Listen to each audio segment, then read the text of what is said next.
चलिए, तो बजट आ गया है और मोदी 3.0 का ये पहला बजट है। विजनरी बजट इसको कहा जाता है, एक तरह से विजन डॉक्यूमेंट होगा।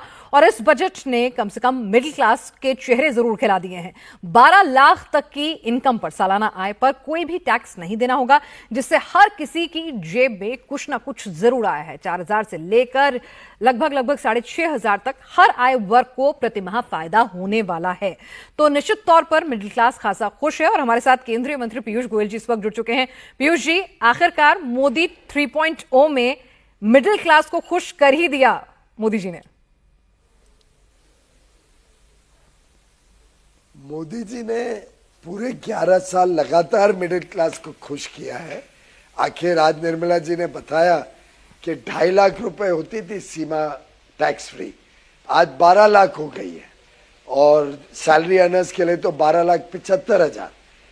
तो मैं समझता हूँ ये लगातार जो मोदी जी का संकल्प है, जो संवेदनशीलता है, और जो उन्होंने सिस्टमैटिकली एक तरफ लोगों को भी राहत देना, जन सेवा के काम करना, अर्थव्यवस्था को भी बल देना, कई फ्रंट्स पे जो काम किया है, उसी के फलस्वरूप आज देश विश्व की सबसे तेज गति से आगे बढ़ने वाली मजबूत अर्थव्यवस्था बनी।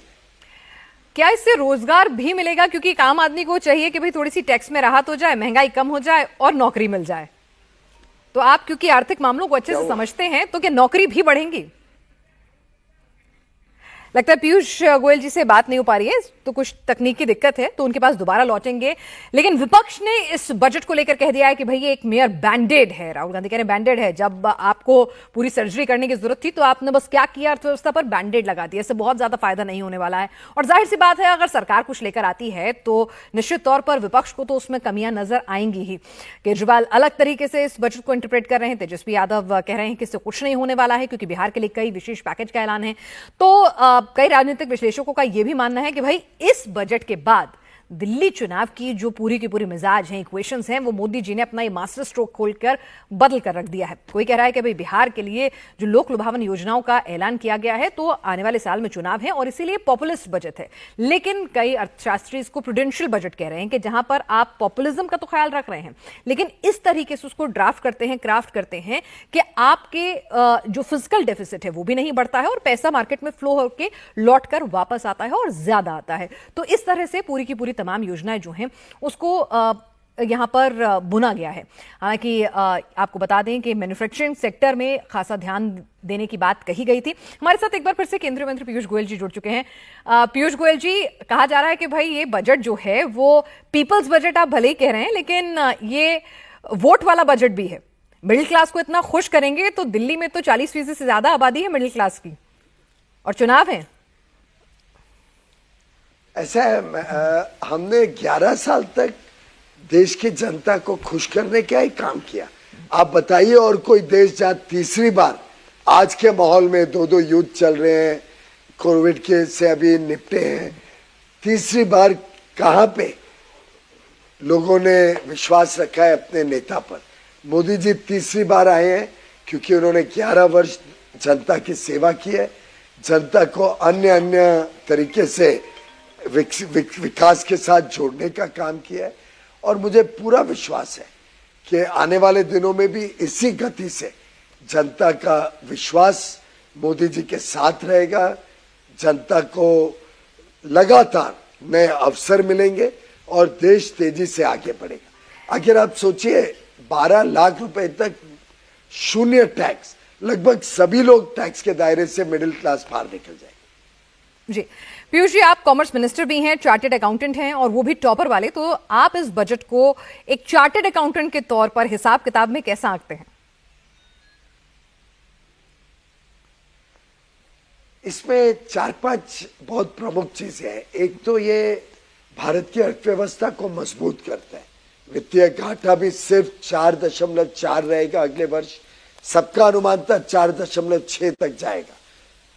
बहुत अच्छी तरीके से वित्तीय घाटे को कंट्रोल में रखा है, जिससे डेट टू जीडीपी यानी देश के ऊपर जो आर्थिक बोझ है, जो लोन है, वो भी जीडीपी के संदर्भ में देखें तो उसको कम करते जा रही है माननीय वित्त मंत्री जी। अगर आप ओवरऑल विदेशी मुद्रा हो, देश के विकास का दर हो, आस्ते आस्ते महंगाई भी कंट्रोल में आ रही है। एक प्रकार से एक मजबूत अर्थव्यवस्था बनाने का काम ये बजट आगे बढ़ाते हैं। दूसरा, नौकरी के लिए कई सारे साधन, पर्यटन को बल देना, पर्यटन के लिए 50 डेस्टिनेशन, राज्य सरकार के साथ मिलके सुविधाएं वहां पे अच्छी हो, वहां पे यातायात की सुविधा हो, होटल्स के लिए, होम स्टे के लिए होलिस्टिक टूरिज्म डेवलपमेंट का काम करके नौकरियों के कई अवसर प्रदान करते हैं।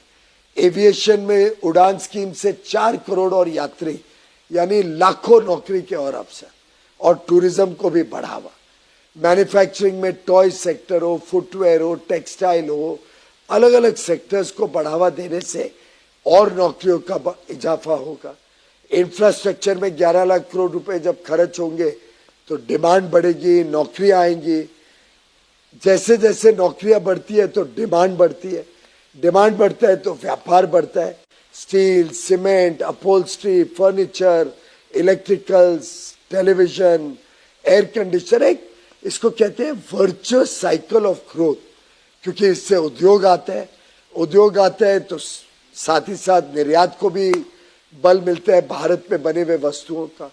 तो विकास के लिए ये बजट बड़ी होलिस्टिकली, कॉम्प्रिहेंसिवली जी, चारों दिशाओं में सोच के विकास और जनहित दोनों का संतुलन बिठाते हुए ये बजट आगे देश को लेके जाता है और विकसित भारत के लक्ष्य को पूरा करने के लिए आधारशिला बनता है। पीयूष जी, बहुत मुश्किल होता है एक डेवलपिंग इकोनॉमी के लिए कि अपने फिजिकल डेफिसिट को कम रखना और फिर डेवलप्ड इकोनॉमी के गोल को भी अचीव करना। तो बहुत खूबसूरती से उसको बैलेंस आउट किया गया है इस बजट में।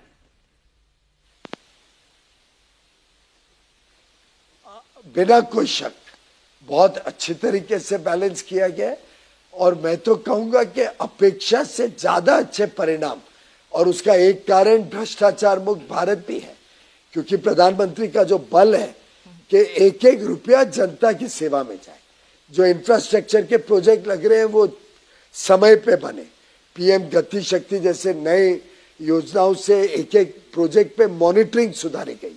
प्रधानमंत्री स्वयं मॉनिटर करते हैं कि प्रोजेक्ट समय पे बने, समय सीमा का भी उल्लंघन ना हो और कॉस्ट में भी बढ़े नहीं। ये कोई शीश महल की तरह नहीं है कि 7-8 करोड़ रुपए की चीज 5 गुना खर्चे पे बनती है। ये हमारे सब योजनाएं जनहित और देशहित के ऊपर केंद्रित रहती।